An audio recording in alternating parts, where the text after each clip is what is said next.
मोहतरम दोस्तों, बुजुर्गों, बच्चों, नौजवान साथियों, इस्लाम की पर्दा नशीन ख़वातीन उम्मत, अस्सलामु अलैकुम वरहमतुल्लाहि वबरकातुह। मेरे भाइयों, आपसे गुजारिश है इस वीडियो को मुकम्मल देखना और अपनी बहनों तक इस वीडियो को, अपनी बच्चियों तक ज़रूर शेयर कर देना।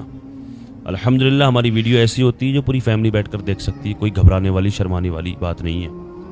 अल्हम्दुलिल्लाह इस्लाही वीडियो होती है, एक अच्छा पैगाम होता है हमारी इस वीडियो के अंदर। बने रहें मुकम्मल। आपको मैं बता दूं, मेरा चैनल बड़ा वाला मारूफ रज़ा ख़ान, जिसको सस्पेंड कर दिया गया, डीमोनेटाइज कर दिया गया। ना जाने कितने लोग इसमें ऐसे भी होंगे जिनको मालूम नहीं होगा और कुछ को मालूम है इस बात का। इसलिए मैं आपको बता दूं, ये नया चैनल बनाया है मैंने। दुश्मनों ने मेरे इस चैनल को सस्पेंड कर दिया गया, डीमोनेटाइज कर दिया। मैं उस पर वीडियो पोस्ट नहीं कर सकता। ये नया चैनल बनाया, बहुत बहुत शुक्रगुजार हूँ मैं उन लोगों का, अपने भाइयों का, अपनी बहनों का, जिन्होंने मुझे 3 से 4 दिन के अंदर अंदर 17,000 सब्सक्राइबर्स तक पहुंचा दिया। बहुत से लोग कमेंट्स के ज़रिए मुबारकबाद पेश भी कर रहे हैं। दिल से शुक्रिया अदा करना चाहता हूं उन लोगों का, बहुत बहुत शुक्रगुजार हूं मैं। लिहाजा बहुत दुख की खबर एक वीडियो लेकर हाजिर हूँ। बहुत दुख की और बहुत इस्लाही वीडियो। देखें मुकम्मल इस वीडियो को। मैं आज आपसे एक सवाल पूछना चाहता हूँ कि वो कौन सी ज़ात है, वो कौन सी, अक्सर सवाल ही किया करता हूँ मैं, आज मैं आप लोगों से पूछना चाहता हूँ, लेकिन जवाब भी मैं खुद ही बता दूंगा इसका, कि वो कौन सी ज़ात है जिसको जो ये चाहती है कि आप मुझसे ज़्यादा ताकतवर हो जाएं, मुझसे ज़्यादा कामयाब हो जाएं, मुझसे ज़्यादा आप तरक्की याफ्ता हो जाएं। पूरी दुनिया के पर्दे पर अगर आप निगाह उठा करके देखेंगे तो कोई भी नहीं मिलेगा आपको ऐसा, ना कोई नहीं मिलेगा ऐसा। सब बुग़्ज़ रखने वाले, सब हसद और कीना रखने वाले मिलेंगे, सब जलने वाले मिलेंगे आपसे। मगर वारे माँ बाप, वाह, माँ बाप एक ऐसी हस्ती हैं, माँ बाप वो ज़ात हैं जो अपनी औलाद को खुद से ज़्यादा तरक्की याफ्ता देखना चाहती है, खुद से ज़्यादा ताकतवर देखना चाहती है। माँ बाप खुद से ज़्यादा कामयाब देखना चाहती है। माँ बाप अपने औलाद को देखना चाहती है। उसी के खिलाफ बगावत। अगर आज कोई दुश्मन है तो सबसे बड़ा वही दुश्मन। क्या ऐसा वक्त भी देखना पड़ सकता है किसी को? क्या ऐसा वक्त भी देखना पड़ सकता है कि जो औलाद की नज़रों में माँ बाप से बड़ा कोई दुश्मन ही नहीं है? हाँ, हो चुका है, ऐसा हो गया। बरेली में ऐसा हो गया। दानिया नाम की एक लड़की, कई रोज से मैं एक वीडियो देख रहा हूँ सोशल मीडिया पर, कई रोज से देख रहा हूँ इसको, बड़ा अफसोस हुआ। मैंने चाहा इस पर कुछ तबसरा किया जाए, कुछ बात की जाए।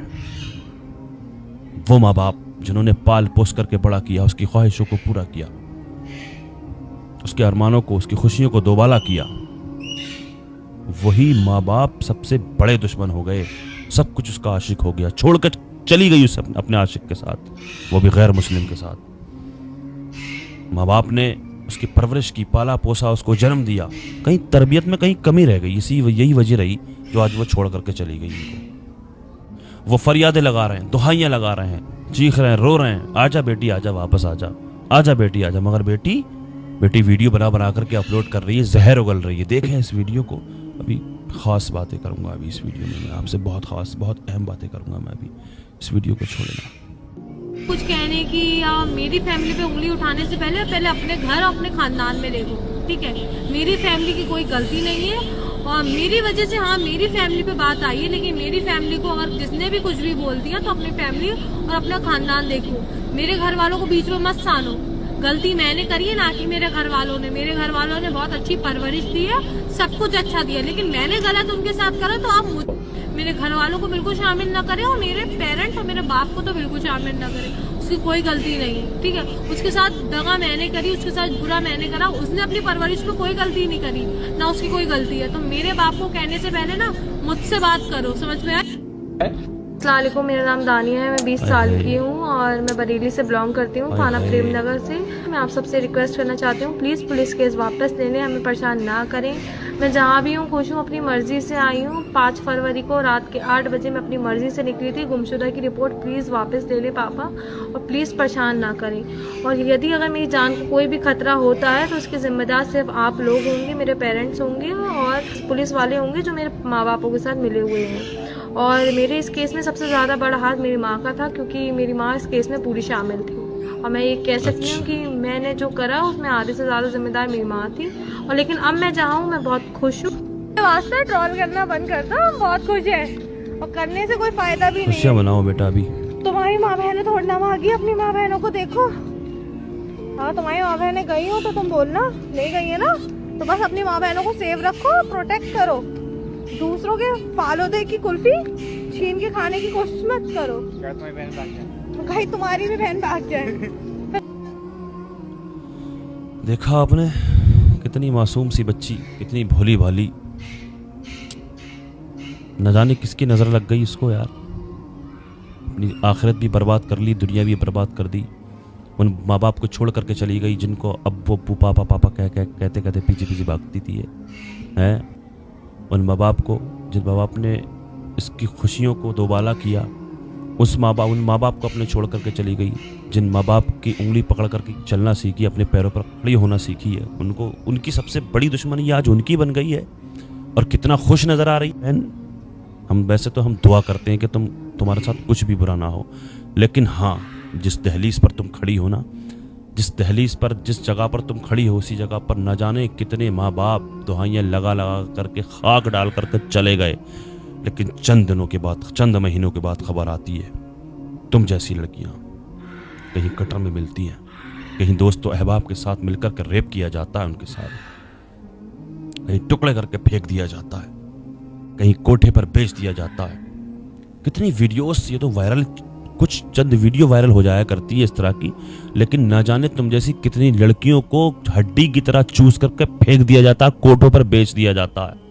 हमारा इस वीडियो को बनाने का मकसद यही है कि हमारी ये वीडियो, हमारा ये पैगाम तुझ तक शायद पहुंच जाए, नहीं तो तेरे जैसी हमारी उन बहनों तक पहुंच जाए जो हमसे जुड़ी हुई हैं, हमें रोज़ देखा करती हैं, हमें रोज़ सुना करती हैं। शायद समझ आ जाए वो माँ बाप जैसी हस्ती, इनका हक अदा कोई नहीं कर सकता। हदीस पाक है, एक सहाबी रसूल हुजूर की बारगाह में अर्ज़ गुजार हुए, या रसूल अल्लाह सल्लल्लाहु अलैहि वसल्लम, मैंने अपने माँ बाप का हक अदा कर दिया है। हुजूर ने पूछा क्या ऐसा कर दिया? वो कहने लगे कि मैंने 7 बार अपने कांधों पर अपने माँ बाप को 7 हज करवा दिए। हुजूर ने फरमाया, जो तुम्हें जन्म देते वक्त तुम्हारी माँ को जो झटका लगा था ना, जो झटके लगे थे, वो एक झटके का भी हक अदा नहीं हुआ अभी। उस माँ बाप के साथ बगावत, उन माँ बाप का दिल तोड़ करके चली गई। और क्या होता है तुम जैसी लड़कियों के साथ में? हमने ऐसी सी वीडियो भी देखी है, नज़रों के सामने आ जाया करती हैं, जो तुम जैसी लड़कियों के ऊपर ये लोग पेशाब करते नजर आते हैं, वीडियो बना करके वायरल करते नजर आते हैं, अपलोड करते नजर आते हैं। क्या किया जाए, क्या बयान किया जाए, किस तरह से पैगाम दिया जाए, क्या सुनाया जाए, किस तरह तुम जैसी लड़कियों को समझाया जाए, कुछ समझ नहीं आता।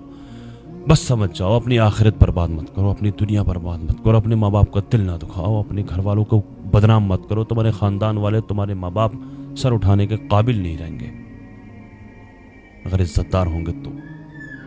हाँ, ये इज्जतदार घर की बच्चियां भी करती हैं ये हरकतें, लेकिन कहीं ना कहीं तरबियत में कमी होती है, वही करती हैं इस तरह से। क्या कह रही है कि माँ का हाथ है, इस केस में माँ का हाथ है, बता रही है। देखें जरा, अल्लाह पाक समझ अता फरमाए हमारी बच्चियों को, हमारी बहनों को। अल्लाह तबारक व तआला, अल्लाह की बारगाह में दुआ है, अल्लाह पाक दीन की सही समझ अता फरमाए, उम्मत मुस्लिमा की बच्चियों को पर्दा करने की तौफीक अता फरमाए, अपने मज़हब पर रहने की समझ अता फरमाए। अल्लाह पाक अपने मज़हब से, अपने दीन से मोहब्बत करने की तौफीक अता फरमाए।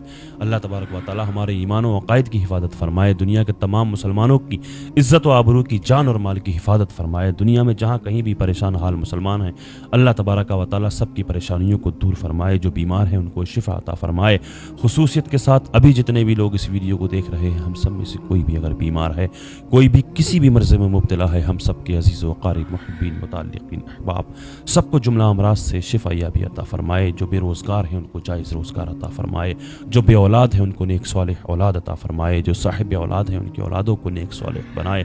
दुनिया भर में जहाँ कहीं भी परेशान बेकसूर मुसलमान जेलों में कैद हैं, उन सबको बाइज़्ज़त रिहाई अता फरमाए। जो बेजा मुक़द्दमाबाज़ियों में फंसे हुए हैं, उनको उससे छुटकारा नसीब फरमाए। खुसूसियत के साथ अल्लाह पाक मौलाना क़बर गनी उस्मानी साहब को बाइज़्ज़त रिहाई अता फरमाए। जिन हमारे भाइयों बहनों के रिश्ते नहीं हो रहे, अल्लाह पाक नेक रिश्ते अता फरमाए। अल्लाह तबारक व तआला जितने भी हमारे भाइयों बहनों ने कमेंट्स के ज़रिए दुआओं की दरख्वास्त की है, कल भी मैंने कमेंट्स पढ़ी हैं, बहुत सारे लोगों ने कमेंट्स के ज़रिए दुआओं की दरख्वास्त की। अल्लाह पाक सबकी जुमला परेशानियों को दूर फरमाए, सबकी दिली जायज़ तमन्नाओं को अपनी बारगाह में कबूल फरमाए। आका के सदक़े में मेरी दुआओं को अल्लाह पाक अपनी बारगाह में कबूल फरमाए। आमीन या रब्बल आलमीन। अस्सलामु अलैकुम व रहमतुल्लाहि व बरकातुहू।